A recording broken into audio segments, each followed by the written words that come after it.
എൻ്റെ വരവ് അറിയിക്കുക തന്നെ വേണം എന്നുള്ള അർത്ഥത്തിൽ ഉറക്കെ അങ്ങോട്ട് കരയാൻ തുടങ്ങി ഇത്രേ ആ പെൺകുഞ്ഞ്. അങ്ങനെ കരയാൻ തുടങ്ങിയപ്പോൾ ഭടന്മാരെല്ലാവരും ഉണർന്നു. അവിടെ ദാ കുട്ടി ജനിച്ചിരിക്കണു എന്നുള്ള വിവരം വേഗം പോയിട്ട് കംസനെ അറിയിച്ചു എന്നാണ്. കംസൻ പറഞ്ഞല്ലോ, അദ്ദേഹത്തിന് ഉറക്കവും ഇല്ല, ഭക്ഷണവും ഇല്ല, ഒന്നും ഇല്ലാണ്ട് നിൽക്കുകയാണ്. കാരണം ഇപ്പോൾ ദാ ഗർഭാവസ്ഥ പൂർണ്ണതയ്ക്ക് എത്തിച്ചേർന്നിട്ടുണ്ട്.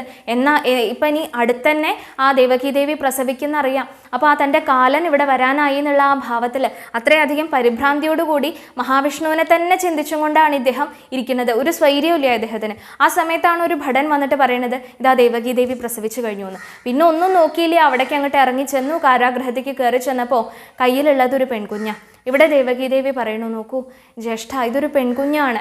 ഈ പെൺകുഞ്ഞിനെ ഒരിക്കലും അങ്ങയെ ഉപദ്രവിക്കാനുള്ള ഒരു രീതിയിലാവില്ല, അതിനുള്ള ഒരു രീതിയിലല്ല വളർന്നു വരിക. അപ്പോൾ അത് കാരണം ഈ അവസാനമായിട്ട് ജനിച്ചിട്ടുള്ള പെൺകുഞ്ഞിനെയെങ്കിലും വെറുതെ വിടണേ, ഞങ്ങൾക്ക് വളർത്താൻ തരണേ എന്ന് അവിടെ പ്രാർത്ഥിക്കുന്നു. കംസൻ അതൊന്നും കേട്ടില്ല എന്നാണ്. ആ കുട്ടിയെ ആ കാലുകൊണ്ട് എടുത്തിട്ട് ആ സാധാരണ അദ്ദേഹം ചെയ്തിരുന്ന ആ ശൈലിയിൽ തന്നെ ആ കുട്ടികളെ വധിക്കാൻ വേണ്ടിയിട്ട് കുട്ടീൻ്റെ ആ കാലുകൊണ്ട് പിടിച്ചിട്ട് ആ പാറക്കല്ലിൻ്റെ മുകളിൽ എറിയാൻ ഭാവിക്കണ സമയത്ത് കംസൻ്റെ കയ്യിൽ നിന്ന് അങ്ങോട്ട് പുറപ്പെട്ടു എന്നാണ്.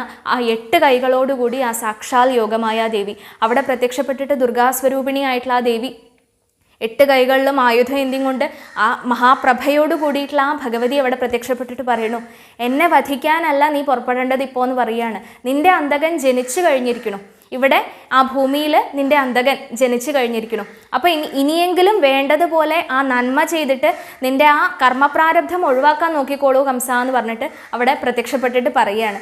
ഇങ്ങനെ പറഞ്ഞിട്ട് ആ ദേവിയുടെ ആ സ്വരൂപം അവിടെ കാണാൻ കംസന് സാധിച്ചു എന്നാണ്. ഇങ്ങനെ പറഞ്ഞതിന് ശേഷം ദേവി അവിടുന്ന് അന്തർധാനം ചെയ്യുകയും ചെയ്തു.